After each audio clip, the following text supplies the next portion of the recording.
अस्सलाम वालेकुम, आप देख रहे हैं जोर का जोर वर्ल्ड T20 स्पेशल। मैं हूं फैसल करीम, मेरे साथ हैं आदिल आजर। और आज जो है हमें पता चल जाएगा कि वर्ल्ड T20 के ग्रुप 1 के सेमीफाइनल्स टीम्स कौन सी होंगी। एक तो पता चल चुका है, दूसरे का फैसला हो जाएगा आज। पहले मैच में ऑस्ट्रेलिया और वेस्ट इंडीज की टीमें मद्दे मुकाबिल और 158 का हदफ भी है सामने। अब ऑस्ट्रेलिया मैच जीता तो फाइनल 4 में रसाई के इम्कानात हो जाएंगे रोशन, लेकिन साउथ अफ्रीका और इंग्लैंड के नतीजे का इंतजार करना होगा। अगर ऑस्ट्रेलिया और साउथ अफ्रीका अपने आज के मैचेस हार गए तो दोनों टीम्स का फैसला फिर रन रेट की बुनियाद पे होगा। तो ये तो जब होगा तो होगा, लेकिन हुआ ये भी है कि आज का बड़ा थोड़ा इमोशनल डे है, बिकॉज बहुत बड़े बड़े ऐसे लेजेंड्स के जिन्होंने T20 को ट्रांसफॉर्म कर दिया वेस्ट इंडीज के लिए, वो रिटायर हो गए हैं। उससे पहले वेस्ट इंडीज ने जो ऑस्ट्रेलिया को जीत के लिए 158 रन का हदफ दिया, किस तरह की बैटिंग की एक नज़र इस पर डाल लेते हैं। तो फिर इस तरीके से वेस्ट इंडीज जो है वो बना पाया टोटल। और अब देखना यह है कि जिस तरह उन्होंने स्पिन से अटैक करवाया है वो ऑस्ट्रेलिया को कितना ट्रबल में डालता है। लेकिन आज की जो खास बात है वो ये है कि बहुत बड़े बड़े ऑलराउंडर्स और बहुत बड़े बड़े नाम कि जिन्होंने वेस्ट इंडियन क्रिकेट को ट्रांसफॉर्म किया, उन्होंने फाइनली अलविदा कह दिया है। और इनमें ड्वेन ब्रावो इंटरनेशनल क्रिकेट से रिटायर हो गए हैं। गो के आज अपनी आखिरी इनिंग्स में सिर्फ 10 रन ही बना सके। साथ साथ Chris Gayle, the universe boss, is it the end for him, ये भी हमें देखना है। लेकिन ऑस्ट्रेलिया के खिलाफ अपने आखिरी राउंड मैच में वेस्ट इंडीज़ की तरफ से ब्रावो ने ज़्यादा रन्स नहीं बनाए। वो जब आउट हुए तो पवेलियन लौटे और खिलाड़ियों ने तालियां बजाकर उनको खराज तहसीन पेश किया। आदिल अजहर भाई मेरे साथ मौजूद है। आदिल भाई, वेस्ट इंडीज वर्ल्ड कप जैसा भी गुजरा हो, हम उस पर तो काफ़ी बात कर चुके हैं, but a word for Bravo, Gayle and Pollard, मेरे ख्याल से we are watching them for the last time in their international T20 colors. मेरे ख्याल से आई थिंक जो फैसल पहला मैच जब वेस्ट इंडीज़ का हो रहा था उसी वक्त हमारे डिस्कशन में ये पॉइंट आया था कि शायद perhaps this is the last time. ये वेस्ट इंडीज़ की T20 की गोल्डन जनरेशन थी, बिकॉज ODI में वो कैसा खेलते रहे, टेस्ट में वो कैसा खेलते रहे, लेकिन याद है कि ये वो टीम है जिसने T20 में 2 दफ़ा, in fact West Indies is the only team जिसने 2 दफ़ा T20 वर्ल्ड कप, जिसको पहले वर्ल्ड T20 कहा जाता था, वो उन्हें जीता था। तो हमने उस पर ये बात की थी कि शायद ये आखिरी बार खेल रहे हों, और फिर हमने ये भी कहा था कि अगला वर्ल्ड कप अगले साल है, तो हो सकता है इनमें से कुछ लोगों का दिल चाहे। मैं ऑनेस्टली एक्सपेक्ट कर रहा था इनमें से 2 और मजीद लोग जिनको हम शायद खैरबाद, जिसमें केरन पोलार्ड और आंद्रे रसेल भी हो सकते थे, but Russell is just 33, maybe he has got some more time. हाँ बिल्कुल, but I think great servant of cricket. I think West Indian cricket definitely it's just a shadow of the 1980s and 90s जो हमने grow up होते हुए West Indies को cricket खेलते हुए देखा है। लेकिन अगर हम T20 क्रिकेट की बात करें, I think these guys had been wonderful ambassadors of the game. एक तो ये बात इनमें अच्छी है कि बड़े धुआंधार बैट्समैन तो थे, बड़े जबरदस्त स्पोर्ट्समैन भी थे। इन्होंने बड़ी excitement, exactly I mean the controversies भी रही क्रिस गेल की, अपने आप को यूनिवर्स बॉस कहना, check out the level of humility यार, यूनिवर्स बॉस। और आखिर में इन्होंने ये भी काम किया कि IPL खेलने गए, 2 मैचेस खेले, फिर उन्होंने कहा कि अब मैं अवेलेबल नहीं हूँ, और जहां खेल रहे थे वहीं पे वेकेशन भी मना रहे हैं। Just imagine, I mean attitude पूरा था। लेकिन खैर एनीवे, आई थिंक इनकी कमी जरूर महसूस होगी, इसमें कोई शक नहीं है। आई थिंक अच्छी बात यह है कि कुछ T20 लीग्स में आपको अभी भी ये खेलते हुए नजर आएंगे।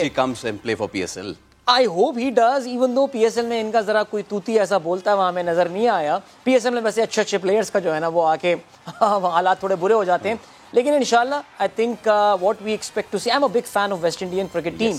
और मैंने इंशाल्लाह का लफ्ज़ इसलिए बोला कि इनकी टीम में वाकई कुछ फैबियन एलन्स की अगर आप बात करें, हेटमायर की बात करें, और ऑफ कोर्स मैं अक्सर शायद बोल चुका हूँ मेरा फेवरेट जो उनकी टीम में प्लेयर जेसन होल्डर। तो इस तरह के प्लेयर्स इनके पास हैं on the batting side. May be 1 or 2 more अच्छे बॉलर्स और आए। It's time to say goodbye to Chris Gayle and Bravo, great ambassadors for the cricket, और we wish you best of luck. वैसे आपके लिए भी हम कुछ लेके आए हैं, वो क्या है? गो लूट लो लाया रोजाना 1 लाख रुपए जीतने का मौका। तो स्क्रीन पे लगा है QR कोड, इसको स्कैन करें और शामिल हो जाएं। गो लूट लो, खेलो और जीतो लीग में। तो अभी डाउनलोड कर लें और इनामात जीत लें। अब आगे बढ़ते हैं शो में, और हमें आज भारत से क्रिकेट जर्नलिस्ट हैं महावीर रावत, वो भी ज्वाइन करेंगे। लेकिन उससे पहले कल की बात करें, भारत ने स्कॉटलैंड को 8 विकेटों से शिकस्त दे दी। 86 रन का मामूली सा हदफ था और भारत ने वो हदफ पूरा करना था गालिबन 43 बॉल्स पे, और वो उन्होंने 6.3 ओवर्स में हासिल कर लिया। कल के मैच पे एक नजर डालते हैं। लेकिन इंडिया के जो हाथ ने वो करता जा रहा है, इस पर हम बात करेंगे। महावीर रावत ने हमें ज्वाइन किया, इंडियन स्पोर्ट्स जर्नलिस्ट हैं। महावीर, बहुत शुक्रिया, thank you so much for joining जोर का जोड़। सबसे पहले तो भारत ने फाइनली जो है वो प्रेशर डालना शुरू कर दिया है इस ग्रुप में, अच्छा खेल खेलना शुरू कर दिया, जिसके हवाले से वो जाने जाते हैं ब्लीड ब्लू।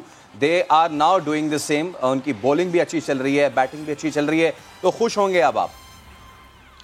नहीं, इसमें कोई सरप्राइज की बात नहीं है। मतलब अगर स्कॉटलैंड और नामीबिया और इन सब के साथ भी हमें ये करना पड़ेगा तो फिर मतलब बाकी लोग सरप्राइज हो सकते थे, हम लोग तो अभी भी सरप्राइज नहीं है। और नामीबिया के साथ भी लगभग यही स्क्रिप्ट रहेगी कि अगर हम टॉस जीते तो हम पहले फील्डिंग करेंगे और फिर जितने भी उन्होंने 80-90-100 रन बनाने हैं वो हम 7-8 ओवर में बना देंगे। वैसे आपके वहां से किसी ने मुझे फोन किया था कि भैया आपको ज्वाइन करना है, इंडिया के सेमीफाइनल के चांसेस है। तो मैंने उनसे पूछा तो क्या वहाँ अफगानिस्तान और न्यूजीलैंड का भी कोई गेस्ट है? क्योंकि हमारे हाथ में तो जो है वो हम कर ही रहे हैं, लेकिन अब सबकी जो नजर है वो कल के मुकाबले पर है। और अगर वहाँ सब कुछ सही होता है तो जैसे कि आप कहते हैं कि इंशाल्लाह हम लोग आगे जाएंगे, वरना जैसे कि रविंद्र जडेजा ने कल प्रेस कॉन्फ्रेंस में कहा था कि हम बैग उठाएंगे और अपने घर आ जाएंगे। चलें जी, वैसे मुझे ऐसा लगता है फैसल और महावीर के इंडिया से ज़्यादा पाकिस्तान में एक्सपेक्टेशंस ये है कि इंडिया सेमीफाइनल में पहुंचने वाला है। यहाँ पे जो पब्लिक ओपिनियन जो है वो कुछ उसी तरह का लग रहा है। एब्सोल्युटली। अब बात जी महावीर, आप बात कंप्लीट करें फिर मैं आपसे पूछता हूँ। जी नहीं, वो थोड़ा सा मुझे ऐसा लगा कि अफगानिस्तान के मैच के बाद ना वो एक हैशटैग चल रहा था कि फिक्स्ड है, तो उससे थोड़ी मायूसी हुई। क्योंकि देखिए सच बताएं कि जो भी क्रिकेट जानता है वो भी क्रिकेट थोड़ा बहुत खेला है और जिसने वर्ल्ड क्रिकेट के सिनेरियो को समझा है वो ये जानता है कि वर्ल्ड क्रिकेट के लिए एक बहुत ही बेहतरीन पाकिस्तान टीम, एक बहुत ही बेहतरीन वेस्ट इंडीज की टीम होना जरूरी है। वरना शायद क्रिकेट ही ऐसा खेल है जो 1975 से 1975 से हम किसी नए मुल्क को जोड़ ही नहीं पाए। वही 4-5 देश आपस में खेल रहे हैं और अब तो हमारे यहाँ की युवा पीढ़ी जो है वो इतना ज्यादा इंटरेस्ट भी नहीं ले रही है क्रिकेट में। तो एक और पाकिस्तान और भारत अगर आते हैं तो उससे बड़ा शायद जो है इस वर्ल्ड कप या फिर कोई भी दोनों देशों के लिए जो है वो कोई मौका नहीं होता है।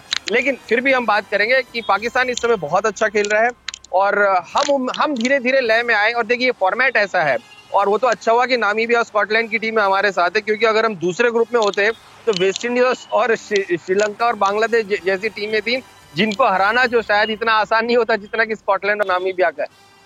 अच्छा महावीर, एक चीज हम हमेशा बात करते हैं और वो ये है कि जिस इस तरह के बड़े टूर्नामेंट में आप ये मैटर नहीं करता कि जीतते कितना है, मैटर ये करता है कि कौन सा वो राइट मोमेंट होता है कि जहां पे आपने पीक लेनी है। तो पाकिस्तान जीतता जा रहा है, हम यही बात कर रहे हैं कि पाकिस्तान एक अच्छे मोमेंटम पे है, लेकिन वर्ल्ड कप्स में हमेशा एक अपसेट भी होता है। एक तो चीज़ ये, दूसरा ये कि is it the right time for India to peak provided के अफगानिस्तान उनके लिए कुछ कर जाए? I think New Zealand would have been the right time to peak, और क्योंकि फॉर्मेट ऐसा है और क्योंकि देखिए यूजुअली क्या होता है कि क्वार्टर फाइनल्स होते थे तो क्वार्टर फाइनल तक किसी तरीके से आप पहुंच जाते थे, फिर आपका क्वार्टर फाइनल में एंट्री पक्की रहती थी, तो एक आध मैच 19-20 हो गया तो फर्क नहीं पड़ता था। लेकिन यहाँ पे क्या हुआ है कि सिर्फ सेमीफाइनल है और सेमीफाइनल भी 2 हार भारत को मिल गई है। और जैसा आपने कहा कि to peak at the right time, और पाकिस्तान से अच्छा कौन जानता है जब 1992 में, हम तो खैर उस समय बहुत छोटे थे, लेकिन जब इमरान खान साहब की टीम ने वो वर्ल्ड कप लेके गए तो वहां तो पाकिस्तान इससे अच्छा एग्जाम्पल ही नहीं है कि कोई कैसे बाहर होते होते जो है वो वर्ल्ड कप अपना जीत सकता है।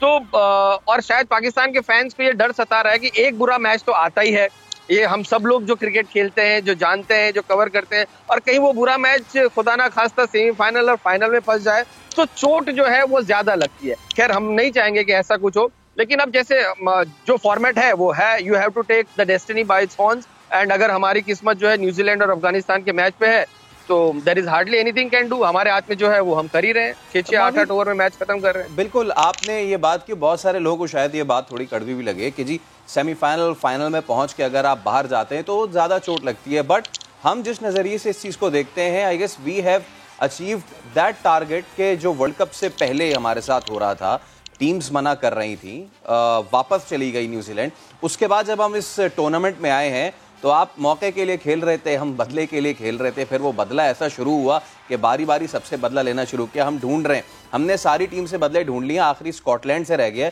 उनसे भी कोई बदला निकाल के ना हमने फिर उनको भी इसी तरह हराना है। बट द थिंग इज के ये मैं आपसे अब जानना चाह रहा था कि जिस तरह बड़े टूर्नामेंट्स में अब पाकिस्तान इंडिया सामने आते हैं, विच इज सैड, बायलैटरल्स नहीं हो रहे, होने चाहिए। क्रिकेट या स्पोर्ट्स एक ऐसी चीज़ है, या फिर एंटरटेनमेंट एंड कल्चर एक उन चीज़ों में से है जो दो नेशंस को आपस में जोड़ती हैं, वो चीज़ें नहीं हो रही हैं। खास तौर पर क्रिकेट। अब आपको नहीं लगता कि चैंपियंस ट्रॉफी से शुरू करें, उसके बावजूद बीच में भी हम खेले, उसमें आप जीत गए, लेकिन बड़े टूर्नामेंट्स में जब खिलाड़ी एक दूसरे को नहीं जानते हो, जब वो सामने आते हैं तो उसका ज़्यादा नुकसान अब इंडिया को होता है। जब हम पहला मैच खेलने आए तो राइट ऑफ किया हुआ था, बड़े बड़े लेजेंड्स हैं वहाँ पे, हरभजन ने भी राइट ऑफ कर दिया था कि जी वॉक ओवर दे दें। बट देन जब शाहीन शाह अफरीदी का पहला गेंद पड़ा है पैड पे रोहित शर्मा के, उस गेंद से लेकर आखिरी गेंद तक इंडिया में सब यही कह रहे थे कि यार हम तो खेल रहे थे 130 135 आईपीएल में, ये कौन बॉलर आ गया हारिस रऊफ के जो 145 150 कर रहा है, ये शाहीन शाह अफरीदी कौन आ गया जो पेस के साथ स्विंग कर रहा है, रिजवान को हमने खेला ही नहीं। आपको लगता है कि ये भी रीजन है कि इंडिया ज्यादा सरप्राइज हुआ? सर, आपने एक्चुअली अपने इतने से सवाल में ना बहुत सारी चीजों को समेटने की कोशिश की है। सबसे पहले तो हम जो सरप्राइज फैक्टर की बात करते हैं कि जो इंटरनेशनल क्रिकेट खेलता है और जो बहुत अच्छी टीम बन के खेलता है, तो मुझे नहीं लगता कि किसी ने किसी को भी राइट ऑफ किया था। हाँ, आपने कहा हरभजन सिंह, आपके वहाँ भी बहुत सारे खिलाड़ी ऐसे हैं।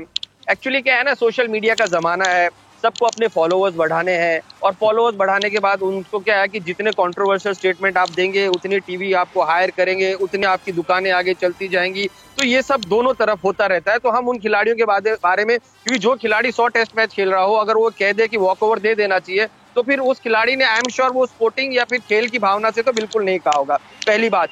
दूसरी बात, आप कह रहे हैं कि शाहीन शाह अफरीदी या फिर हारिस रऊफ को कोई भारत में नहीं जानता था। अरे गुरुजी, आजकल क्लब क्रिकेट में इतनी कवरेज हो रही है, इतनी एनालिसिस हो रही है कि वहाँ Mahavir Rawat right hand batsman करता है, वो ऑफ ड्राइव पे 4 प्लेयर पॉइंट पे लेके लोग खेल रहे हैं, इतनी रिसर्च होती है। तो हरीफ रऊफ और ये शाहीन शाह अफरीदी कौन गेंदबाज है ये पता नहीं होगा? जी नहीं, ऐसा नहीं है, सब कुछ है। But on that day Pakistan played much better and I think India थोड़ा सा जिटरी था और उसकी कीमत चुकानी पड़ी। दूसरी बात, एक और बात आपने की कि आप बदले पे बदले लेके जा रहे हो, ये गलत वर्ड है।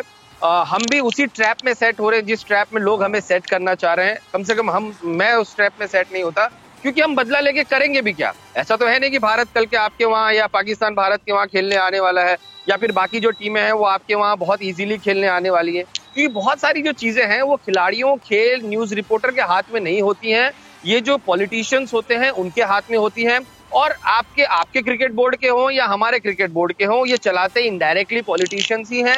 तो ये पॉलिटिक्स है जो क्रिकेट के बस के बात है नहीं, तो इसे हम बदले की भावना से न देखें। हाँ, मैं अभी भी कहता हूँ कि पाकिस्तान ने बहुत अच्छा क्रिकेट खेला है और जो अच्छा क्रिकेट खेलेगा वो जीतेगा। मतलब ये तो 2 और 2 4 वाली बात है, इसमें हम रेफरेंस टू कॉन्टेक्स्ट लाके इसे बहुत ज्यादा कॉम्प्लेक्स ना बनाए तो ज्यादा बढ़िया हो। महावीर, आपने अभी पॉलिटिशियंस के हवाले से बात की, जाहिर है हमें ये अंदाजा है कि इंडिया में भी उनके बहुत इंपॉर्टेंट पॉलिटिशियन, उनके साहबजादे, उनके जो बेटे हैं, the son of a very critical guy, वो इंडिया के क्रिकेट बोर्ड की इस वक्त अहम पोजीशन पे मौजूद हैं। Naturally, India has been avoiding to play cricket with Pakistan. Of course, there is politics behind it. मैं politics पे तो बात नहीं करूँगा, but I would want to talk about the general public opinion. क्या Indian public भी BJP के उन लीडर्स की या बीसीसीआई की वो लाइन टो करती है कि we need to boycott Pakistan, be it cricket or be it whatever? आज अगर इंडिया पाकिस्तान सीरीज होती है, what would be the sort of reaction we should expect from Indian public? अब देखिए, ये ऐसा it's a toned question, you know, it has a connotation of lot many people, because yes, there are people who will say that we don't want to play, because there were people who said कि नहीं यार, ये कैसी बात है कि border पे इतना सब कुछ चल रहा है, हमारे बीच में वैसे ही इतना कुछ तनातनी चल रही है, भारत के चुनाव आते हैं तो अचानक पाकिस्तान का नाम आने लगता है, तो हम क्यों इनके साथ खेल रहे हैं? But there are certain people, और हर सोसाइटी में दो तरह के लोग होते हैं। लेकिन अगर आप खिलाड़ियों से पूछे और आम पब्लिक को देखिए, जो आम पब्लिक है वो इट्स लाइक रुख हवाओं का है, उधर के हम है। तो जैसे हवा चलती है, एंटी पाकिस्तान की हवा चलती है, तो भाई एक एंटी पाकिस्तान का मोमेंटम कंट्री में सेट होता है। और फिलहाल तो मैं ये कह दूं कि किसी को इससे मतलब नुकसान नहीं हो रहा है कि अगर भारत पाकिस्तान से क्रिकेट नहीं खेल रहा है तो कोई बहुत ज्यादा यहाँ पे हो रहा है। लेकिन हाँ, भारत लगातार उन्हीं देशों से क्रिकेट, क्योंकि एक वक्त ऐसा था हम श्रीलंका से बार बार क्रिकेट खेल रहे थे, तो वो सीरीज ही देखना सबने बंद कर दिया, बार बार हम उन्हीं देशों से खेल रहे हैं। तो क्रिकेट के लिए चाहे पाकिस्तान से भारत खेले या नहीं खेले, लेकिन हमें अभी भी बाबर आजम पसंद है, हम अभी शाहीन शाह अफरीदी के फैन हैं, और यहाँ पे भी लोग तारीफ कर रहे हैं। पब्लिक तो कह ही रही है यार बहुत अच्छा गेंदबाज है, और पब्लिक यहाँ तक कह रही है कि भाई आपके शादाब खान को हुआ क्या है, वो इतने अच्छे प्रोस्पेक्ट थे, उनके लेग स्पिन आखिर स्पिन क्यों नहीं हो रही है? तो it's not that we don't follow the cricket, people know and people understand everything that there is hardly in their hands which they can do anything about the game. मावीर भाई, ये जो आपने बात की है ना, इससे आपने तकरीबन मेरे उस सवाल का यकीनन जवाब दिया है कि वो वाली सरप्राइजिंग एलिमेंट वाला, बिकॉज जाहिर सी बात है जब आप एक दूसरे से खेलते हैं इवन इन दी लीग्स तो भी आप प्लेयर्स को बहुत ज़्यादा जानते हैं. ऑब्वियसली लैपटॉप के सामने स्टैट्स निकालना is very easy, but the main thing is when you go in the ground, आप मैदान में जाते हैं और उस वक्त जब आप अपोजिशन के खिलाफ ज़्यादा खेलते हैं तो फिर आपको ज़्यादा बेहतर पता होता है कि जी इसका कौन सा स्लांट इन होने जा रहा है, कौन सा बाहर निकलने वाला है.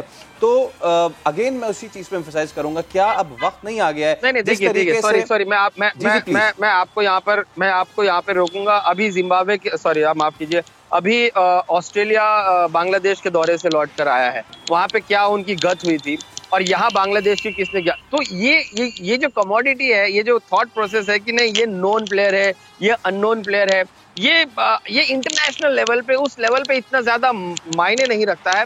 बिकॉज सबको पता है कि शाहिन शाह अफरीदी कैसी गेंदबाजी करते हैं और पेस ऐसा फैक्टर है आजकल. जो थोड़े बहुत नेट्स में जाते हैं प्लेयर्स या थोड़े बहुत जो पत्रकार नेट्स में जाते हैं, आजकल बॉलिंग मशीन हो गई 140 145 फेंकने की. जो थ्रो डाउन है वो लगातार चल रहे हैं. मैं ये नहीं कह रहा हूँ कि it was the surprise factor for us. It was just that Pakistan जो इंटेंसिटी लेवल था from the very first ball, वो they were there on the fourth gear. लेकिन हमको लगा कि थोड़ा बहुत 2-4 ओवर यहाँ वहाँ हो जाएंगे और उसके बाद जैसे हमारा लेजी एलिगेंस है वो हम ये मैच को खींच के निकाल लेंगे. लेकिन जो संभलने का मौका है वो पाकिस्तान ने हमको नहीं दिया और इसीलिए पाकिस्तान वहां पे जीता. And they played really very good cricket till now, क्योंकि उन्हें 2 मैचेस तगड़े खेलने थे. वो दोनों उन्होंने न्यूजीलैंड और भारत के खिलाफ तगड़े खेले हैं. And I hope that they continue the momentum. But ये जो सरप्राइज फैक्टर है, ये एक दूसरे के खिलाफ न खेलने का फैक्टर है, I think at that level it should not matter that much. Okay, ठीक है. मावीर हमारे साथ ही आप रहेंगे क्योंकि आपसे मजीद भी हमने बात करनी है. लेकिन मैसेज है हमारे लोगों के लिए, गो लूट लो लाया रोजाना 1 लाख रुपए जीतने का मौका. स्क्रीन पर लगाइए QR कोड, इसको स्कैन करें और शामिल हो जाएं गो लूट लो खेलो और जीतो लीग में. तो अभी गो लूट लो ऐप डाउनलोड करें और जीतें इनामात. तो प्रोग्राम में वक्त तो एक ब्रेक का, ब्रेक के उस पर हाजिर होंगे तो पाकिस्तान इंडिया और इस वर्ल्ड कप में मजीद क्या कुछ आने जा रहा है उस पर भी बात होगी. Stay with us.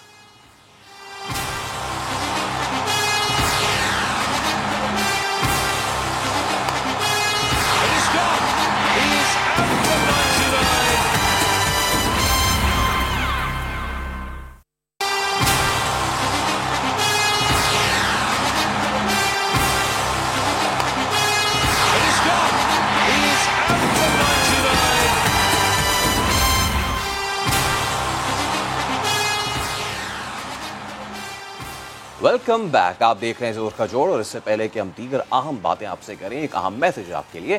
गो लूट लो लाया रोजाना 1 लाख रुपए जीतने का मौका.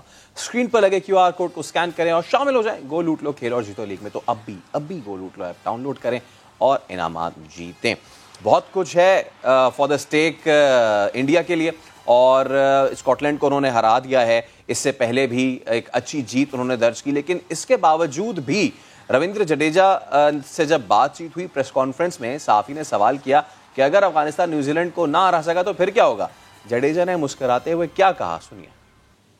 वैसे ही होगा फिर.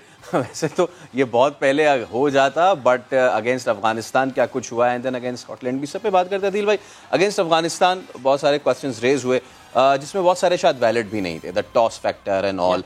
India is way better team. जिस तरीके से वो शुरू के 2 मैचेस खेली है उनसे अब जो उनके भी जर्नलिस्ट हैं वो यही बात कर रहे हैं कि जी ये वो इंडिया थोड़ी थी.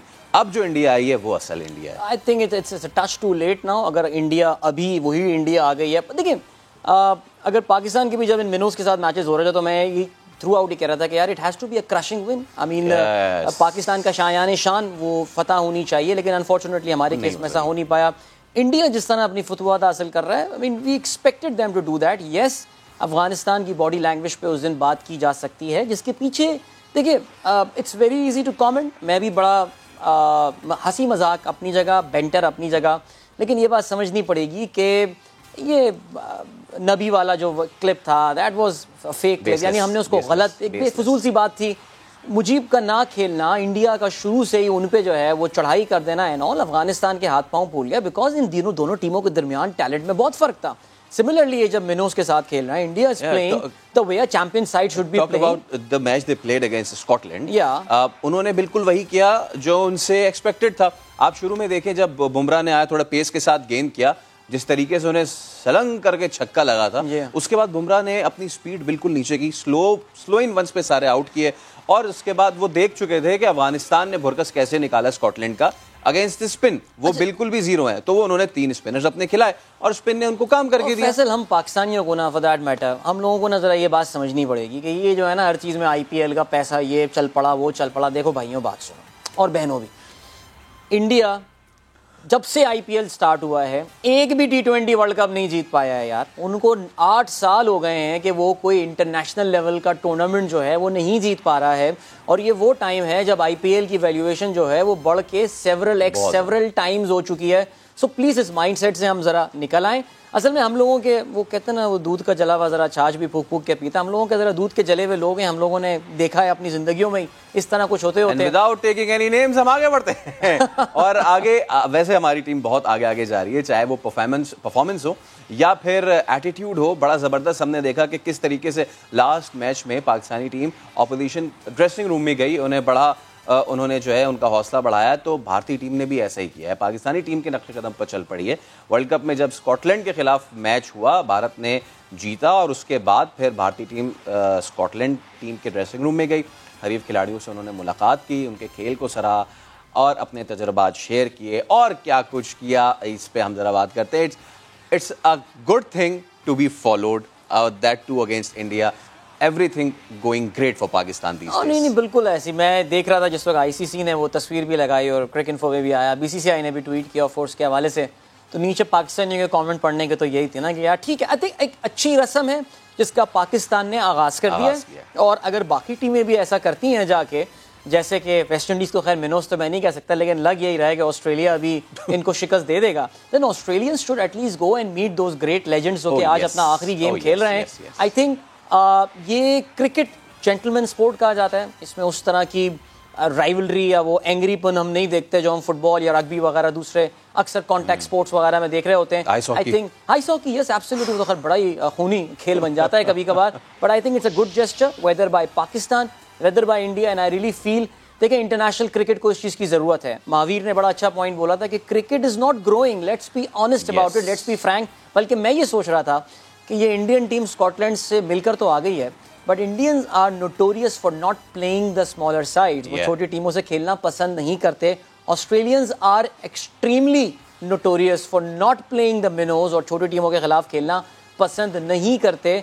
आई होप इससे जो खिलाड़ियों के दरमियान जो ये कैमराडरी नज़र आ रही है, ये जो मोहब्बत नज़र आ रही है, इसका इम्पैक्ट ये भी हो कि जो बड़ी टीमें हैं they will be playing these minnows far too frequently. You know, इससे मुझे एक चीज़ याद आई, देयर वाज अ शो, और उसमें जो थे वो एंड्रयू फ्लिंटॉफ बैठे हुए थे और सिंगर बैठी थी, एंड आई एम सॉरी मैं उनका नाम भूल रहा हूँ, कैसे भूल सकता हूँ, she was one of my favourites, but she was American singer. और जब उनसे पूछा, जब उनको कहा गया कि ये एंड्रयू फ्लिंटॉफ है, ये क्रिकेट खेलते, तो उन्होंने कहा what's cricket, is that insect, ठीक है। तो आपने अपनी बात का खुद भी जवाब दिया है कि हम क्रिकेट क्यों ग्रो नहीं कर रही, वो ग्रो इसीलिए नहीं कर रही बिकॉज जो बड़ी टीम्स हैं वो छोटी टीम से, क्या इसको एरोगेंस कहेंगे अदिल भाई? एरोगेंस के अलावा I think everything these days is determined by the dollar value. Her team के टाइम की एक अपॉर्चुनिटी कॉस्ट है। इंडिया भी ये देखता होगा कि जी कि मैं अगर क्रिकेट खेलूं against even let's say Sri Lanka versus मैं क्रिकेट खेलूं अगेंस्ट नामीबिया और Scotland, what is making me more money out of that? So I think it's more about financials. और फैसल सबसे इंपॉर्टेंट बात ये, this is the failure of ICC, या ICC की नाकामी है बहैसियत एक स्पोर्टिंग बॉडी कि वो क्रिकेट बोर्ड्स को फोर्स नहीं कर सकता बड़ी टीमें और छोटी टीमों के दरमियान, बिकॉज ये वही ICC है, रिमेंबर, जहाँ से बिग 3 ने जन्म लिया था। और जब जिस बॉडी के बतन से बिग 3 जन्म ले सकता है, उससे ये एक्सपेक्ट करना कि वो छोटी टीमों को ज़्यादा खेलने के मौके देगा, मेरे ख्याल से एक आई थिंक हम बहुत दूर की सोच रहे हैं, बहुत दूर की सोच रहे हैं। और वेस्ट इंडीज़ भी बहुत दूर अब जा चुकी है। Let's talk about Australia West Indies, और ऑस्ट्रेलिया ने लाठीचार्ज शुरू कर दिया, and I guess it's curtains for West Indies as well, 93 for 1, तो and I guess West Indies को सिर्फ अलविदा ही कहना रह गया है। तो कल का दिन जो है वो भी बड़ा अहम होने जा रहा है। हम इंग्लैंड साउथ अफ्रीका पे रात में तो बात करेंगे ही, बट कल का दिन जो है वो बड़ा इंपॉर्टेंट होने जा रहा है, बिकॉज कल ऑल इम्पॉर्टेंट फिक्सचर है, न्यूजीलैंड वर्सेस अफगानिस्तान। लेकिन उससे पहले पाकिस्तान अपना आखिरी ग्रुप मैच खेलने जाएगा, and that too against Scotland. हम स्टैट्स देख लें दोनों टीम के प्लेयर्स के, तो सबसे पहले मोहम्मद रिजवान क्या ज़बरदस्त पर्पल पैच में है, 4 इनिंग्स में अब तक 199 रन बना चुके हैं। Look at the average, look at the strike rate. मैं ना भी कहूँ तो ये खुद नंबर्स चीख के बता रहे हैं, और उनके सिर्फ 1 रन पीछे हैं बाबर आजम, ओडीआई और T20 रैंकिंग के नंबर 1 बैट्समैन। 198 रन अब तक 4 इनिंग्स में बना चुके हैं। Again the strike rate and the average speaks for themselves. Bowling की बात करें तो स्कॉटलैंड को बहुत कल ज़्यादा पेस का सामना करना पड़ेगा, और हारिस रऊफ 4 इनिंग्स में 7 विकेटें ले चुके हैं, और इसके अलावा शाहीन शाह अफरीदी 5 विकेटें ले चुके हैं। And I guess Shaheen Shah Afridi is waiting for the big match, कि वो कब वो बिग टूर्नामेंट आए। मैंने उसके खिलाफ इतना वो परफॉर्म नहीं कर रहे। कंपेयर करें अगर स्कॉटिश टीम को, तो जॉर्ज मुंसी कल उन्होंने अच्छी इनिंग्स का आगाज़ किया था, द लेफ्ट हैंडर, लेकिन फिर, और ये भी इनके बारे में बड़ी इंपॉर्टेंट चीज़ है कि जॉर्ज मुंसी जो है वो सबसे ज़्यादा रन्स, पता है इनका सबसे प्रोडक्टिव शॉट कौन सा है? Reverse sweep. सबसे ज़्यादा रिवर्स स्वीप, और अश्विन को जिस तरीके से कल उन्होंने रिवर्स स्वीप पे चौके मारे हैं, he will be the one guy to look forward to. George Munsey उनके ओपनिंग बैट्समैन। इसके अलावा मैथ्यू क्रॉस, कल उनसे उम्मीदें थी लेकिन वो नहीं कर सके इतना ज़्यादा। 130 रन अब तक बनाए उन्होंने 7 इनिंग्स में। उनकी अगर बॉलिंग्स देखी जाए तो जॉश डेवी अच्छे बॉलर हैं इनके, और इसके अलावा इनकी जो बॉलिंग लाइन है, ब्रैड व्हील, ये भी अच्छे बॉलर। इसके अलावा भी इनके पास 2-3 अच्छे, एक जो इनके फास्ट बॉलर हैं हुआ पाकिस्तानी रूट्स, सफियान, वो बड़े अच्छे हैं, और इसके अलावा एक और हैं मैट वॉ, वो भी बहुत अच्छे इनके स्पिनर हैं। So it will be all interesting Pakistan versus Scotland. लेकिन उससे पहले बहुत ज़बरदस्त आज का भी मैच होने जा रहा है। तो दिल भाई, वेस्ट इंडीज़ तो तकरीबन राइट ऑफ हो चुका है। आज रात बड़ा इंपॉर्टेंट है अब साउथ अफ्रीका के लिए एक बड़ी जीत हासिल करना, और वो भी किसके खिलाफ? इंग्लैंड के खिलाफ, जो अभी तक अनबीटन है। आई थिंक मेरे ख्याल से काफ़ी हद तक the writing on the wall is clear for south Africa, because जैसे हम देख रहे हैं अभी वेस्ट इंडीज़ के खिलाफ ऑस्ट्रेलिया जिस स्पीड से इस वक्त रन स्कोर कर रहा है, सो वो अपने नेट रन रेट को बहुत इंप्रूव कर देगा। साउथ अफ्रीका को ना सिर्फ, बिकॉज याद रहे कि हम ये 5वें गेम में आ रहे हैं, तो उसका मतलब ये कि नेट रन रेट में मामूली से चेंज के लिए भी आपको बहुत बड़ी कामयाबी चाहिए होगी। इंग्लैंड की टीम जिस फॉर्म में खेल रही है, मुझे तो नहीं लगता कि साउथ अफ्रीका कुछ मेजर कर पाएगा, but then this is cricket, you never know what can happen on that day. So I would have loved to see South Africa there, but looks like Australia is there and they are peaking at the right time. जैसे कि आपने कहा, you never know, we also don't know कि मोहम्मद हफीज जो हैं वो कब जो है वो ऐलान करने जा रहे हैं, दैट ऑल इम्पॉर्टेंट ऐलान। उन्होंने कहा है कि इससे मुताल्लिक अभी फैसला नहीं किया, सारा फोकस T20 वर्ल्ड कप जीतने पर है। This is good thing as well. कोशिश होती है कि अपनी परफॉर्मेंस से अपनी टीम में जगह बनाऊं। मेगा इवेंट के बाद देखूंगा कि करियर से मुताल्लिक क्या फैसला करना है। I would have loved to talk about this, लेकिन अभी हमारे शो का इख्तिताम होने जा रहा है। इसको हम होल्ड करेंगे। आज रात 11 बजे आपसे होगी मुलाकात, तो उस पर मजीद बात करेंगे। तब तक के लिए दीजिए इजाज़त। अल्लाह हाफ़िज़।